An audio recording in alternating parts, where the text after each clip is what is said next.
할렐루야. 아멘 소리가 적은 것 같아요.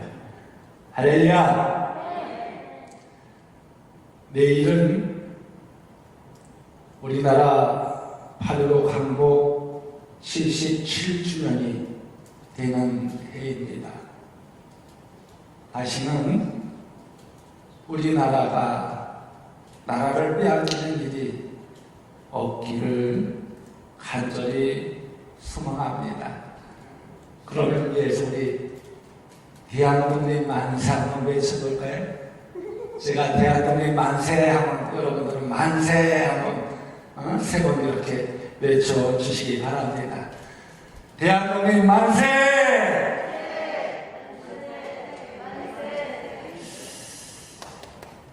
우리나라 8.15 항복이 이르기까지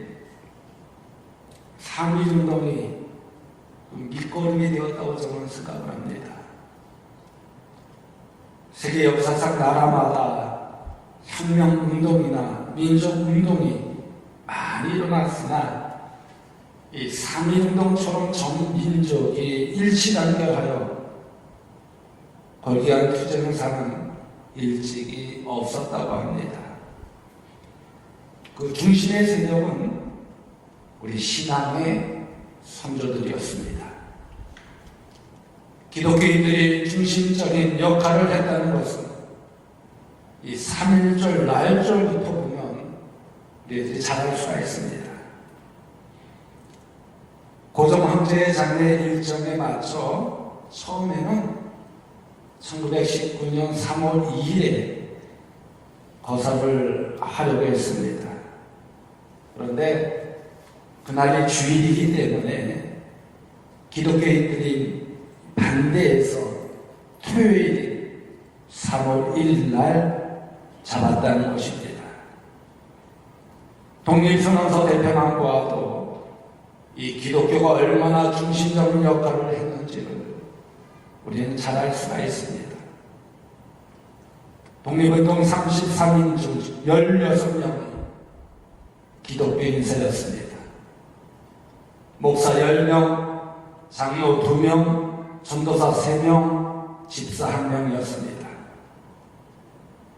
그 당시 대다수 불교나 100만이 넘는 천도교에 비하면 기독교의 인구 수는 2%도 안 되었습니다.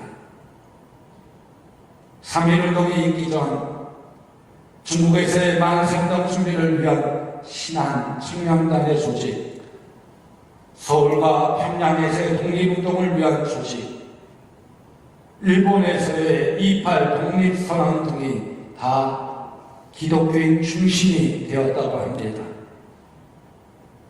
수많은 핍박과 죽음을 당한 수를 보아도 이 기독교인이 중심에서 3.1운동을 했다는 것을 잘 알 수가 있습니다. 3.1 만세운동에 체포된 자가 기독교인이 2039명, 천도교인이 1063명, 유교인이 55명, 불교인이 41명으로서 기독교인이 60% 이상을 차지했던 것이 역사에 남은 기록입니다. 물론 초기에는 천도교와 함께 중심적인 일을 감당하였으나 전날 만세운동 모두 기독교계를 중심으로 이루어졌습니다. 당일 독립만세운동은 서울을 비롯해 평양, 선천, 원산, 의시 등 12곳에서 모두 교회 내지는 기독교인들이 중심이 되어 일어났습니다. 그 당시 전국 규모의 조직과 중심망을 가진 조직은 교회였습니다. 교인과 기독교 학교 학생들을 통해서 독립선언서와 태극기는 빠르게 전파되었습니다. 이 독립만세운동은 3월 4일경에 되자 전국적인 운동으로 파급되었습니다. 시위 방법도 기독교인이 주도하여 투쟁 방법인 독립단 통고문이 나왔습니다. 이 독립당 통고문을 보면요, 첫째, 일본인을 모욕하지 말 것. 둘째, 매일 기도와 성경 묵상을 할 것. 셋째, 돌을 던지거나 주먹을 치는 등의 폭력을 사용하지 말 것 등이었습니다. 그리고 매일 3시에 기도하고 주일은 금식하며 월요일은 이사야 10장, 화요일은 예레미야 12장, 수요일은 신명기 28장, 목요일은 야고보서 5장, 금요일은 이사야 59장, 토요일은 로마서 8장을 읽으면서 공면하였습니다. 재난선언, 선언서를 기초하면서 기독교의 이념을 수용하여 민족의 독립을 주장하면서도 보편적 가치관과 인류 공존을 지향하며 비폭력 평화를 중심으로 작성을 했다고 밝혔습니다. 한국교회의 이런 모습을 보면서 당시 미국 기독교연합회는 이렇게 평가하였습니다. 예수를 믿는다는 말과 독립시위에 참여했다는 말은 지금 한국에서 동의어가 되었다. 예수님을 믿는다는 말과 독립시위에 참여했다는 그 말들은 지금 한국에서 동의어가 됐다. 똑같이 되었다는 것입니다. 그래서 일제는 대대적으로 기독교인을 핍박했습니다. 피해를 입은 것을 보면요, 성실에게 70%가 기독교였고 47개 교회가 소실되었다고 합니다. 심지어 재앙리에서는 교인을 예배당에 가두어 놓고 불에 태워 죽였고 나오는 사람을 총을 쏘아 죽였습니다. 이처럼 일제는 기독교인들을 무지막지하게 핍박하며 탄압하였습니다. 그러나 조선 중덕부는 20만이 넘는 성도와 300개 이상의 학교, 3만이 넘는 학생, 외국인 선교사 270여 명, 조선인 교직자 2,300여 명을 거느린 교회를 무시할 수가 없었습니다. 그래서 그들은 교회와 교인들을 무너뜨리기 위해 2가지 방법을 사용했다고 합니다. 그 하나는요, 유혹입니다. 그리고 또 다른 하나는 핍박입니다. 이것이 영적 싸움에서 사탄이 사용하는 2 날개라는 것입니다. 사탄은요, 유혹과 핍박이라는 2 날개를 사용하여서 하나님의 사람을 영적 전투에서 실패하게 만든다는 것입니다. 그래서 민족대표 33명 중 3명이 그들의 유혹에 넘어갔습니다. 그 사람들은 천도교회 친인과 기독교회 정충수 목사 박기도 전도사입니다. 이들이 그 유혹 속에 넘어간 것도 참 이해할 만한 멋진 고문 속에서 참다 그 유혹에 넘어갔던 것입니다.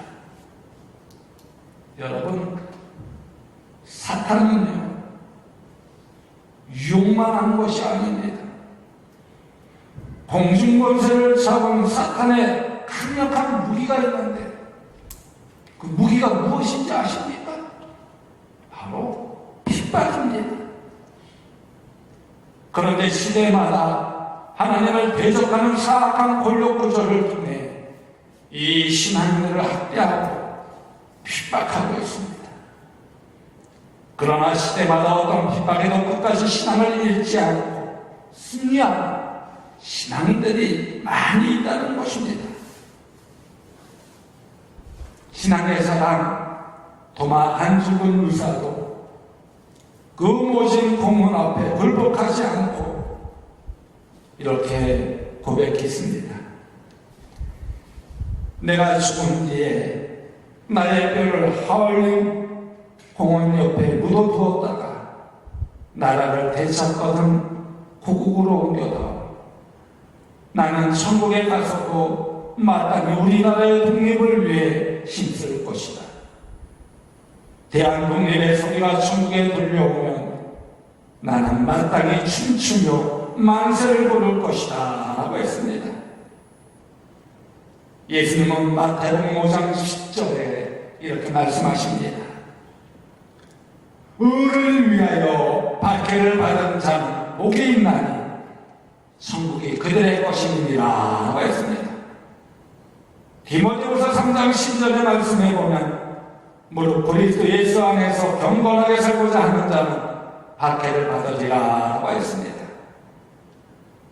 수많은 핍박 앞에서도 끝까지 승리한 바울은 고린도서 4장 8절에서 9절에 이렇게 고백합니다.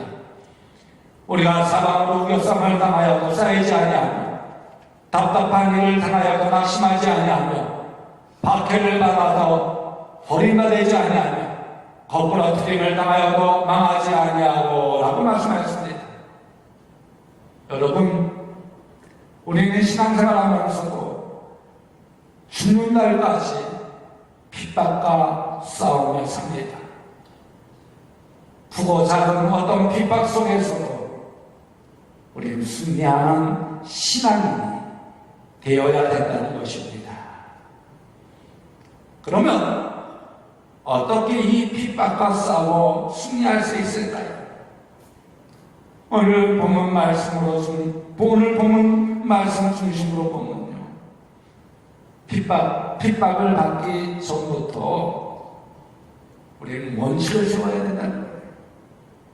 어떤 원칙을 세워야 되느냐? 말씀의 원칙을 세워 붙들어야 된다는 것입니다. 여러분, 금광석이 진짜인지 가짜인지 구별하려면 어떻게 해야 될까요? 금광석이 진짜인지 가짜인지 구별하려면 어떻게 해야 될까요?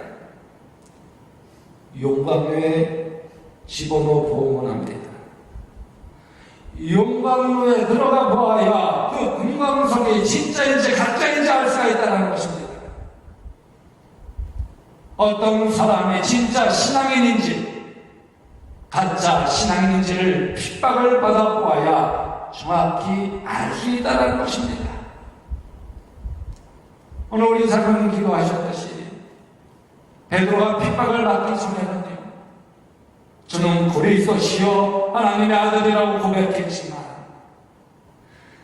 십자가를 만나자 어떻게 했습니까? 부인하고 도망갔습니다. 그러나 부활하신 예수님을 만난 후 진짜 신앙인이 되자 죽음 앞에서도 부인하지 않고 담대하게 말씀을 전하며 승리하는 모습을 볼 수 있습니다. 그러면 오늘 본문 말씀을 보세요. 오늘 본문 사도락과 메삭과 아벤누고는 핍박 앞에서 어떻게 승리했습니까? 당시 그들은요, 한 돌을 맞는 고위 공무원이었습니다. 지금 말하면 도시자층이었을 것입니다. 모든 나라 공무원들이 모여 왕의 신상 앞에 절을 하는데 자신들도 절을 하지 않을 수 없었을 것입니다. 만약 절을 하지 아니하면 공무원 생활을 그만두냐 마냐 하는 문제로 끝나는 것이 아닙니다. 이것은 죽느냐 사느냐의 문제입니다. 이런 위기가 다가오면 사람들은 이성적으로 계산하여 결과를 예측합니다. 만약 신상에게 절을 하지 않으면 윤곽로에 들어갈 것이고, 그리고 그 뜨거운 불 속에서 엄청난 고통을 당하다 죽게 될 것이고, 남편을 잃은 아내와 아이들은 역적의 가족이 되어 비참하게 생활할 것이다 하고 예측할 것입니다. 그저 한 번 보는 채 절을 하면 권력도 명예도 부도 잃지 않고 대대로 잘 살 수 있는 길이 열릴 것이다 하고 예측하게 된다는 거예요. 이것은 마음으로는 하나님을 숨기면서도 이 머리만 한번 속이면 된다는 일인 것입니다. 이렇게 얼마든지 타협할 수 있습니다. 그러나 그들은 어떻게 하였습니까? 본문 12절 말씀에 보면요, 절하지 않았습니다. 18절 말씀에 보면요, 어떤 경우도 절하지 않겠다고 고백했습니다. 바로 이것은 원칙을 붙드는 신앙입니다. 이것은 상대적 원칙이 아니라 절대적 원칙입니다. 시간과 공간과 상황을 초월해서 붙드는 원칙이라는 것입니다. 결과를 예측하고 원칙을 바꾸는 것이 아닙니다. 무조건 하나님 말씀의 원칙을 붙드는 것이었습니다. 이들 셋은 한 사람도 배반하지 않고 우상을 섬기지 말라는 하나님의 말씀의 원칙을 붙들었던 것입니다. 출애굽기 20장 3절에서 6절 말씀에 보면 너는 나 외에는 다른 신들을 내게 두지 말라. 너를 외어 새긴 우상을 만들지 말고 또 위로 하늘에 있는 것이나 아래로 땅에 있는 것이나 땅 아래 물속에 있는 것에 어떤 형상도 만들지 말며 그것들에게 절하지 말며 그것들을 섬기지 말라. 나 내 하나님 여호와는 질투하는 하나님이죠. 나를 위하는 자의 죄를 갚되 아버지로부터 아들에게로 3,4대까지 이르게 하거니와 나를 사랑하고 내 계명을 지키는 자에게는 1,000대까지 은혜를 베푸느니라 라고 하였습니다. 이 말씀처럼 그들은 뒤를 돌아보지 않고 그 원칙을 밀고 나아갔던 것입니다. 본문 12절의 말씀을 보십시오. 모든 사람이 머리를 숙였지만 이 세 사람은 머리를 숙이지 않았습니다. 그 결과는 어떻게 되었을까요? 이성적인 예측대로 되어졌습니까? 아닙니다. 원칙을 붙드니까 원칙에 하나님의 약속의 복을 받는 그 모습을 볼 수가 있습니다. 그런데 여러분, 오늘 보면 20절의 말씀을 보십시오. 분노한 왕은 평소보다 7배나 더 뜨겁게 하여 그들을 결박하여 풀무 가운데 던져졌습니다. 그런데 그들이 죽었습니까? 본문 25절의 말씀에 보면 이성으로는 이해할 수 없는 기적이 일어났습니다. 이제까지 한 번도 경험하지 못한 기적이 일어났다는 것입니다. 천사를 보내어 하나님께서 그들을 보호하시고 결박된 것들을 풀어 주셨습니다. 그래서 한 사람 불에 타지 않았습니다. 오늘 보면 27절 말씀을 보십시오. 머리털도 거슬리지 않고 불탄 냄새도 없었다고 했습니다. 이것은 이성으로는 경험할 수 없는 신앙적 경험을 하게 된 것입니다. 그러기에 우리가 어떤 핍박 앞에서도 말씀의 원칙을 붙들면 하나님께서 약속하신 말씀의 축복을 신비한 방법으로 체험을 하게 된다는 것입니다. 그것이 바로 하나님의 능력, 하나님의 역사, 하나님의 기적으로 임하여지게 된다는 것입니다. 그러므로 핍박이 심각하면 심각할수록 어떻게 되느냐? 우리는 더욱더 말씀을 원칙으로 붙들어야 된다는 것입니다. 여러분, 원칙 없는 인생은요, 결코 성공할 수 없습니다. 삶의 원칙을 무엇으로 세우느냐에 따라 인생의 모습은 전혀 달라지게 되어 있습니다. 삶의 원칙을 성경적인 원리 위에 세워보고 싶지 않으십니까? 핍박 앞에서는 예측된 결과보다 하나님의 명령, 이성보다 신앙, 상황보다 원칙을 한번 붙들어 보시기 바랍니다. 원칙을 세우되 어디에 세워야 되느냐? 하나님의 말씀에 세워야 된다는 거예요. 하나님의 말씀에 세우며 그 말씀대로 순종하며 나아갈 때 그 말씀대로 이루어지는 축복이 우리에게 임하여진다는 거예요. 인간이 상상할 수 없는 일들이 이루어지게 된다는 거예요. 그래서 그 안에서 온전히 쓰임받는 우리 성도님들이 되어지길 간절히 소망합니다. 다음으로 핍박 앞에서 어떻게 될까요? 하나님을 의지해야 돼요. 그리고 주님의 십자가를 바라보아야 합니다. 사드락과 메삭과 아벤노고는 왕의 특별한 사랑을 받은 사람들이었습니다. 유대인인데 바벨론 나라에 와서 도지사가 되었다는 대단한 인정을 받은 사람들입니다. 그런데 금신상에게 전하지 않았습니다. 이 사실을 보고받은 왕은 심히 분노하였습니다. 그러나 참으로 지혜 있는 아까운 인재였기 때문에 당장 풀무불 속에 집어넣지 않았습니다. 그래서 왕은 그들을 해외하였습니다. 다시 기회를 줄 터이니까 금신상에게 엎드려 절하는 것입니다. 이들도 왕이 자신들을 얼마나 아끼는지를 잘 알았을 것입니다. 왕은 다시 한번 그들을 설득합니다. 너희들이 믿는 신이 너희 나라도 구원하지 못하며 이렇게 멸망되었는데 어떻게 너희들을 그 불법 가운데 너희를 건지겠느냐는 것입니다. 하나님이 살아계시다면 너희 나라가 망해지느냐는 것입니다. 그러게 하나님의 힘은 느부갓네살의 힘보다 약하다는 것입니다.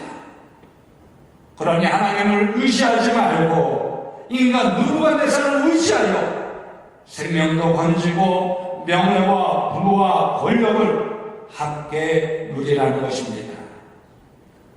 그런데 이들은 어떻게 했을까요? 본문 17절 말씀을 보십시오. 만일 왕이 풀무불 속에 집어넣는다면 하나님이 우리를 능히 건져낼 것이라고 아주 담대하게 말하는 모습을 볼 수가 있습니다. 그리고 풀무불에 들어갔습니다. 그런데 이들은 어떻게 되었습니까?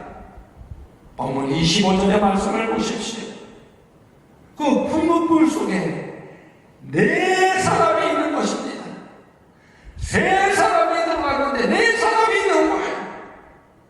한 사람은 신들의 아들과 같다고 말씀하고 있습니다. 이 신들의 아들이 누굴까요? 이 다니엘서에 나오는 인자입니다.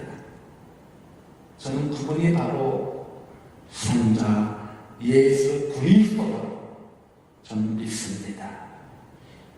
풀무불 가운데 함께 고난을 당하고 있었던 것입니다.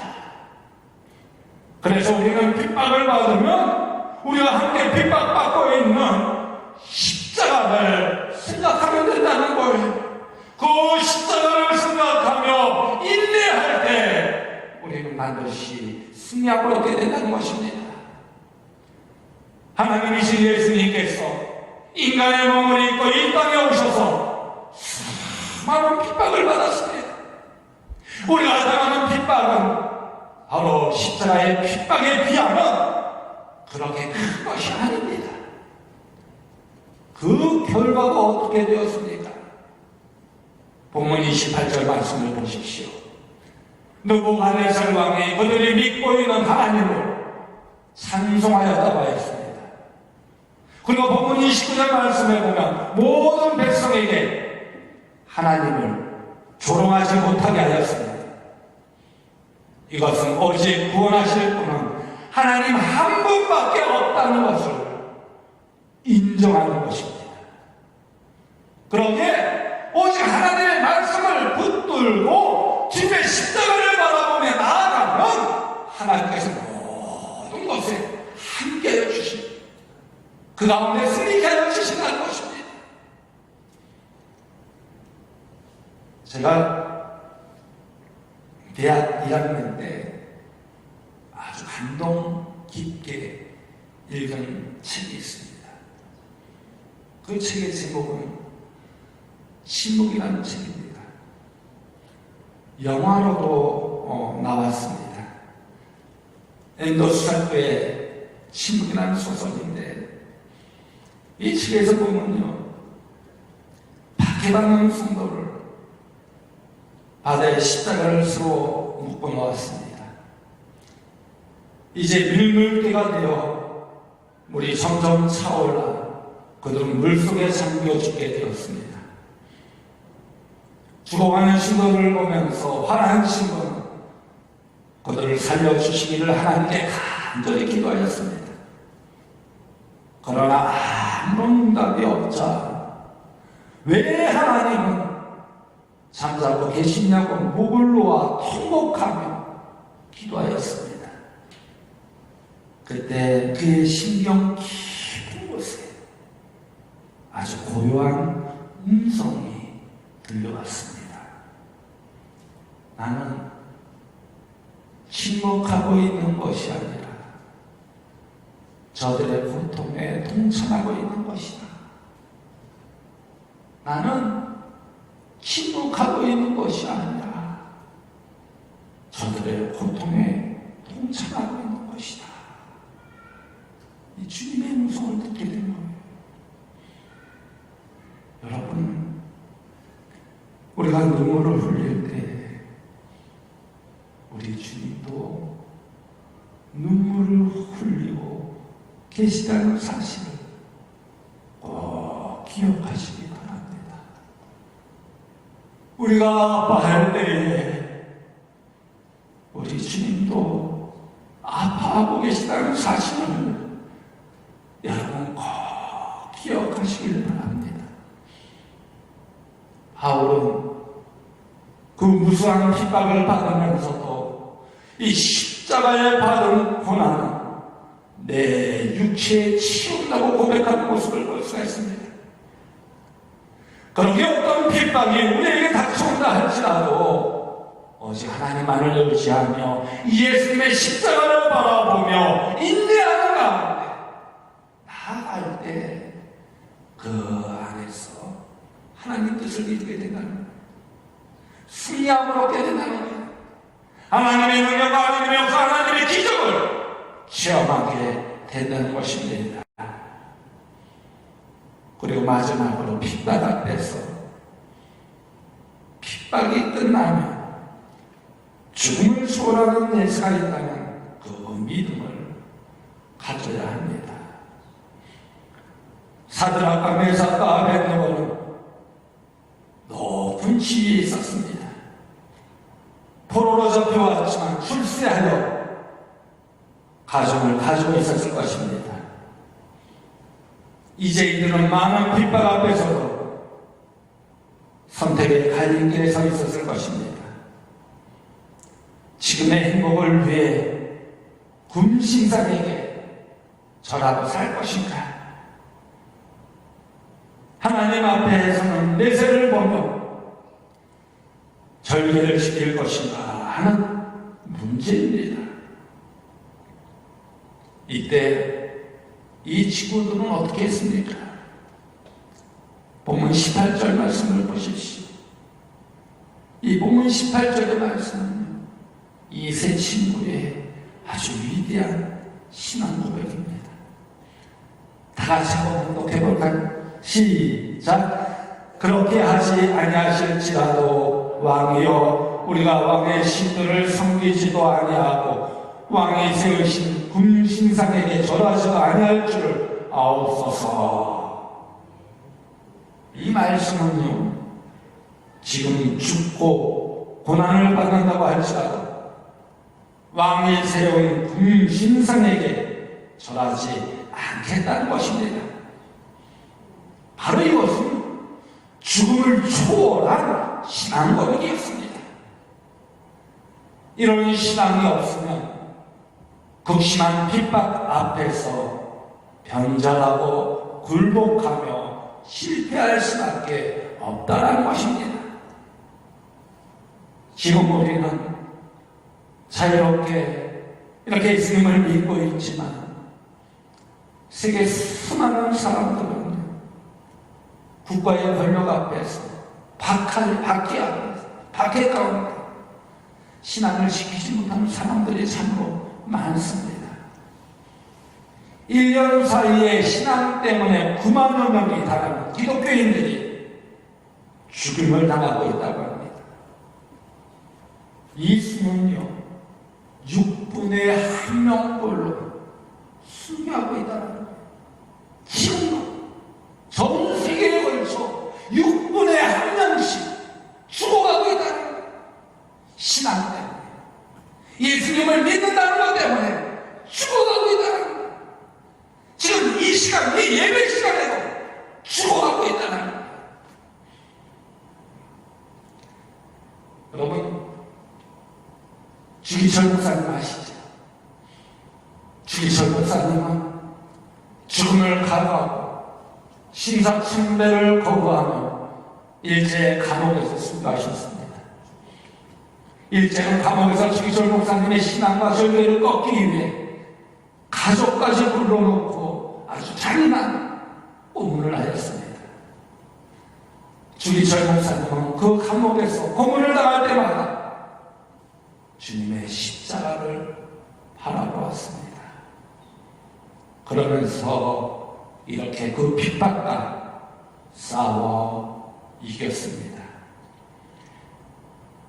주님을 위하여 오는 고난을 내가 이제 피하였다가 이 다음에 내 무슨 낯으로 주님을 대하려까? 주님을 위하여 이제 당하는 감옥의 갇힘을 내가 피하였다가 이 다음 주님이 너는 내 이름과 평안과 축복을 다 받아 누리고 고난의 잔은 어찌하고 왔느냐고 물으시며 나는 무슨 말로 대답하랴?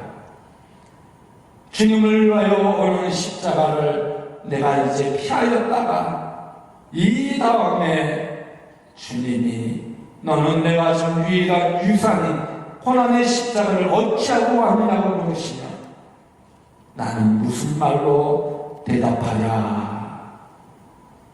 이렇게 고백하면서 핍박과 싸웠다고 합니다. 여러분, 핍박과 싸움에서 승리한 이 세 친구의 결과는 어떻게 했습니까? 본문 30절 말씀을 보십시오. 그들을 바벨론 궤에서 더욱 높여주었다고 하였습니다. 예수님께서 마태복음 19장 29절에 이렇게 말씀하십니다. 또 내 이름을 위하여 집이나 형제나 자매나 부모나 자식이나 전토를 벌인 자마다 여러 배를 받고 영생을 상속하리라 라고 했습니다. 그러기에 여러분, 이 땅의 핍박 가운데 죽임을 당한다고 해도 두려울 곳이 없다는 것입니다. 왜 그럴까요? 우리에게는 영원한 천국이 있기 때문입니다. 여러분 믿습니까? 여러분 믿습니까? 이 확신이 있기를 간절히 소망합니다. 핍박 가운데서 죽음을 당한다 하여 두려울 것이 없다.